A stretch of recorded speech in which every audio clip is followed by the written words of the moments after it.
ہم لوگ فارسی کے الفاظ کو الفاظ کو فارسی کے طور پر کر لیتے ہیں، عربی کے طور پر کر لیتے ہیں، حالانکہ عربی اور فارسی کا قاعدہ کچھ اور کہتا ہے. لیکن فارسی اور عربی کا اس کے لیے مثال یہ ہے کہ خواجہ حیدر علی آتش کو کسی نے کہا کہ آپ بیگم لفظ استعمال کرتے ہیں، لیکن یہ لفظ اصلاً ترکی زبان کا ہے اور وہ بیگم ہے وہاں اس کا تلفظ. تو بیگم ہے تو انہوں نے کہا کہ ہاں ہم ہندوستان میں رہتے ہیں تو ہم بیگم بولتے ہیں، جب ترکی جائیں گے تو بیگم بولیں گے. لیکن جو لفظ ہے ایک سامنے کا لفظ ہے، ہم لوگ بولتے ہیں بابر.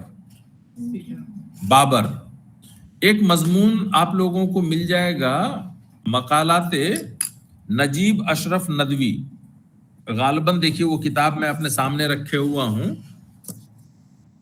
سید نجیب اشرف ندوی احوال و آثار. یہ لفظ مجھے بھی پہلی مرتبہ میں نے جب سنا تھا تو مجھے بھی بڑی حیرانی ہوئی. ازبکستان میں ازبک لوگ جو ہیں وہ بابر کا پروننسیشن کرتے ہیں بابر، اور وہ بابر لکھتے ہیں، وہ پروناؤنس کرتے ہیں بابر. اس لیے آپ دیکھیں گے کہ انگریزی کے پرانے ٹیکسٹ میں بابر ہر جگہ پہ BABUR لکھا ہوا ہے، چونکہ وہ بابر بولتے تھے اور بابر لکھا. تو اس میں نجیب اشرف ندوی کا ایک مضمون بھی ہے، بابر یا بابر. یہ مضمون ہے، موقع ملے تو اس کو ضرور دیکھیے گا. یہ دیکھیے میں دکھاتا ہوں، شاید بابر یا بابر. جی سر. نجیب اشرف ندوی کا یہ مضمون ہے، موقع ملے تو اس کو پڑھیے گا. ہم لوگ لفظ استعمال کرتے ہیں، ہمارے یہاں رائج ہے بابر، ہم لوگ بابر بولتے ہیں، لیکن اس کو ازبیک لوگ، سینٹرل ایشیا کے لوگ، یا بابر جہاں فرغانہ کا رہنے والا تھا، جہاں سے آیا تھا، وہاں اس لفظ کا صحیح تلفظ بابر ہے تو وہ لوگ بابر بولتے ہیں. تو ہم کو یہ دیکھنا چاہیے کہ روٹ کیا ہے. اب رہ گئی بات انگریزی سے. ہمارے یہاں جو الفاظ آئے ہیں، ہاسپٹل انگریزی سے آیا. انگریزی میں بھی زیادہ تر الفاظ جو ہیں وہ لیٹن، گریک ادھر سے آئے، لیکن انگریزی نے ایک اسٹینڈرڈ بنایا اور اس کے ساتھ میں انگریزی ایک فلیکسیبل زبان ہے جس میں بہت زیادہ رواداری ہے.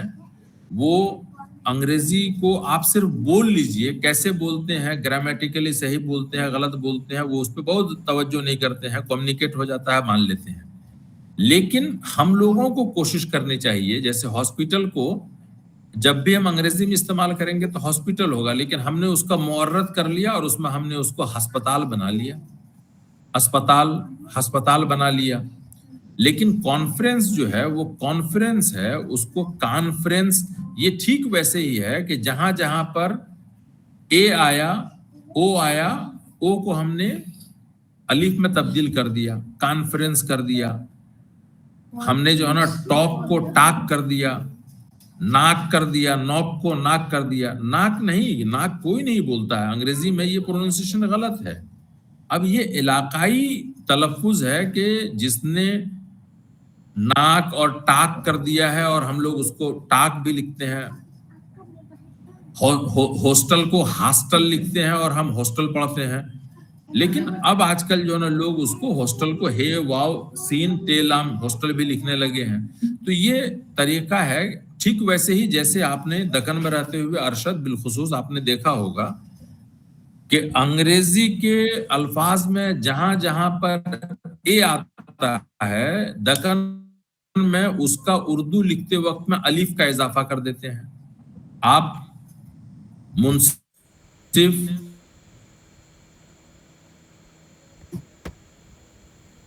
کے پڑھیے، وہاں پہ آپ دیکھیں گے ریلی کو ریالی لکھا ہوا، ریلی کو ریالی، گیلیکسی کو گیا لیکسی. تو جہاں جہاں پہ